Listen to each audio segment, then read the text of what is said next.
Revo-TRC disassembly and bearing removal.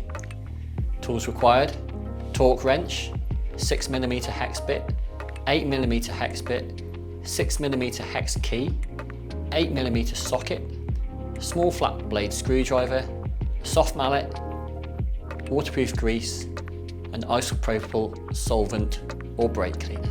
Initially leave the pedal attached to the bike to aid axle removal. Clean the exterior surface of the pedal. Using a 6mm hex bit, remove the end cap. Using an 8mm socket, remove the internal retaining nut. Left pedals use a standard thread, so rotate counterclockwise to remove. Right pedals use a reverse thread, so rotate clockwise to remove. Remove the pedal body from the axle by holding the pedal body and pulling away from the bike. This may take some force, so we advise wearing gloves to avoid injury. Next, remove the axles from the cranks. The right pedal uses a conventional thread. The left pedal uses a reverse thread. Remove the snap ring from the axle by taking your small flat blade screwdriver, holding the snap ring in place, leaving at one end of the snap ring out of the groove, following all the way around the groove to release the snap ring. The snap ring will then come clear of the axle, and then you can remove the Igus bush. Remove the 3 bearings from inside the end of the pedal body. You do this by inserting your 6mm Allen key into the end of the pedal, and resting the pedal body onto a soft or wooden surface. Strike the end of the Allen key to knock the bearings clear of the body.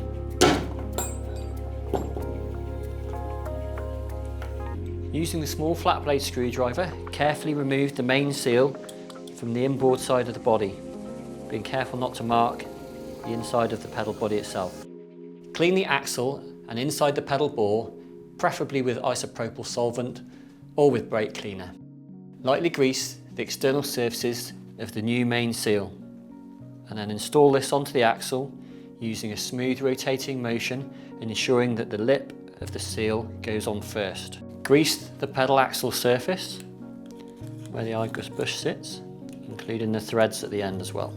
Install the new Igus bush onto the axle, ensuring that the square end is at the crank side and the tapered end is in the outboard side. Install a new snap ring onto the axle by sliding it down on the axle until it clicks into place in the groove.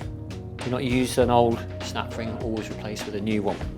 Ensure it's fully seated all the way around the axle. Lightly grease the external surfaces and threads of the axle.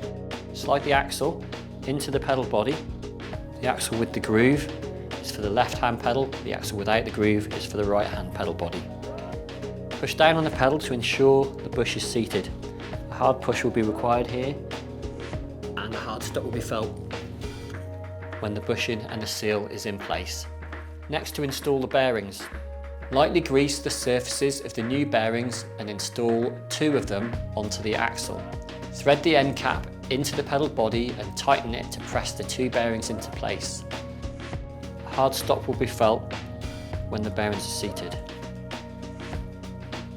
Remove the end cap. Place the 3rd bearing onto the end of the axle, and again use the end cap to push the last bearing into place. Again, a hard stop will be felt when it's seated. Remove the cap again, and next we need to reinstall the 8mm nut, ensuring you have the correct side nut. For the left pedal, which is this one, it's the silver nut, and this has a standard thread, so we rotate clockwise to tighten. The opposite in the other pedal, in the right hand pedal, which uses a black retaining nut, and to tighten we turn counterclockwise. Use your 8mm Allen key to hold the axle in place, and then with your torque wrench, set at 5 Nm, tighten the end nuts. Gently remove the O-ring from the end cap. Take your new O-ring, lightly grease the external surface, and then place that into the groove on the end cap. You can then reinstall the end cap into the end of the pedal. You'll need your torque wrench, again this time set to 4 Nm, Pedals are now ready to reinstall onto the bike. To reinstall the pedals, please follow the pedal installation video in this series of videos.